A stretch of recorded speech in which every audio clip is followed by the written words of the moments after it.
महान लेखक, फोटोग्राफर और शिकारी भी रहे जिम कॉर्बेट के जन्म दिवस पर इतिहासकार गोपाल भारद्वाज द्वारा उन्हें श्रद्धांजलि अर्पित की गई। जिम कॉर्बेट का मसूरी से बड़ा गहरा नाता रहा है। उनके पिता विलियम कॉर्बेट मसूरी के डाकघर में पोस्ट मास्टर के तौर पर कार्यरत रहे और मसूरी में वे लगभग 20 वर्षों तक रहे।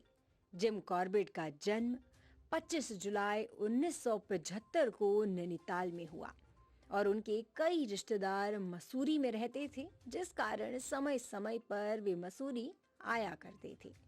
जिम कॉर्बेट महान शिकारी थे।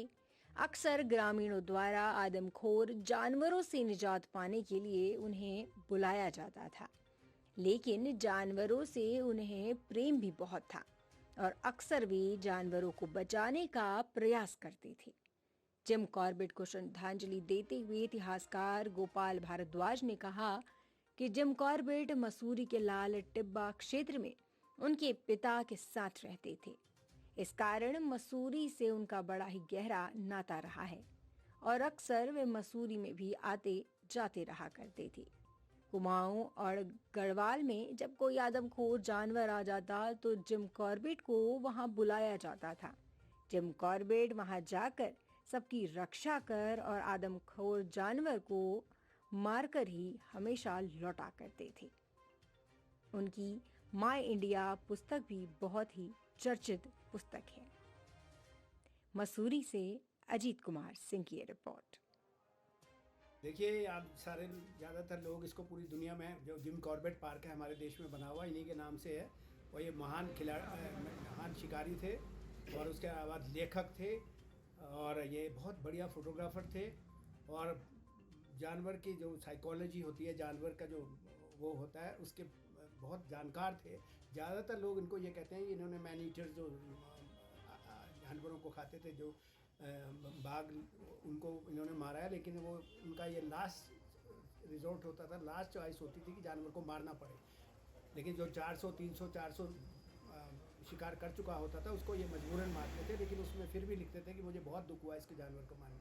वो बहुत ज़्यादा जानवर प्रेमी थे। प्राणी जो हैं इनके वन प्राणी, उनके बहुत मित्र थे और बहुत ही इन्होंने हमारे देश के लिए और पूरी मानव जाति के लिए और वन्य प्राणियों के लिए बहुत काम किए। कई किताबें लिखी है जानवरों से रिलेटेड और जो इनके एक्सपीरियंस हुए हैं जब ये जाया करते थे, जैसे मैन ईटर ऑफ रुद्रप्रयाग था, मैन ईटर ऑफ चंपावत था, मैन ईटर ऑफ कुमाऊं था, मैन ईटर ऑफ तल्ला देश था।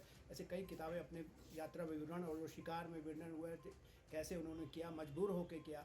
कई गाँव से 20-20 मील से 40-40 मील दूर से लोग इनको डांडी में लेने आया करते थे कि सर आप हमारे साथ चलिए, क्योंकि हमारे गांव के हमारा निकलना मुश्किल हो गया, जानवर ने बहुत उत्पात मचाया है।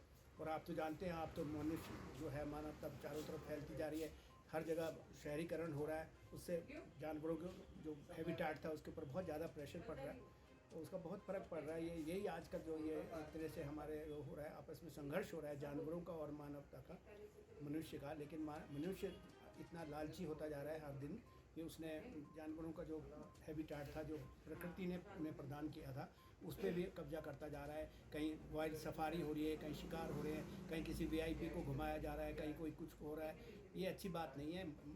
हमें इनके जीवन से प्रेरणा लेनी चाहिए कि एक विदेशी होते हुए भी उसने हमारे देश के लिए बहुत कुछ किया। और सिर्फ मैं कहता हूँ लोग ज़्यादातर लोग इनके बारे में ये जानते हैं कि इन्होंने आदमखोर जो जानवर हो गए थे, जो बाघ हो गए थे या चीते हो गए थे, उनको मारा है।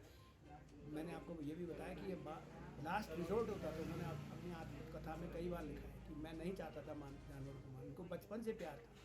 और रही अब जैसे मैं आपको क्रिस्टोफर विलियम कॉर्बेट जो थे, वो मसूरी में 1849 में इनका यहाँ पे पोस्ट मास्टर के रूप में स्थानांतरण हुआ था और उनका जन्म 1822 में मेरठ में हुआ था। वहाँ उनकी एक शादी हुई थी, फिर एक शादी उनकी यहाँ मसूरी में हुई है और 1859 में ये लोग लाल टिब्बा में जो सेंट पॉल्स चर्च है, यहाँ इनका दूसरा पुनर्विवाह हुआ था मैरी जॉन से। और 1870-69 में इनका ट्रांसफ़र नैनीताल हुआ और 1875 में ये जेम्स कॉर्बेट जो है, इनका जन्म नैनीताल में हुआ था। और उसके बाद फिर इन्होंने वहाँ पे पूरा जो उस टाइम का यूनाइटेड प्रोविंस था, वहाँ पे इन्होंने जो इनको स्थान पे लोग बुलाते थे, अपने साथ ले जाते थे कि सर हमारे साथ चलिए।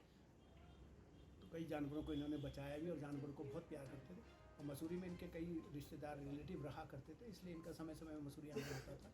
और उनसे रिलेटेड कई चीज़ें जो मेरे पास हैं उनसे संबंधित, जो उनका जंगल कुकर बुक था या उनका केरोसिन ऑयल का था, या उनके वो बहुत, जैसे मैंने बताया, बहुत बढ़िया फोटोग्राफर थे, तो उनके जो नेगेटिव है, कुछ उनके द्वारा खींची गई फ़ोटोग्राफ्स हैं, उनकी ओरिजिनल फ़ोटोग्राफ्स मेरे पास हैं।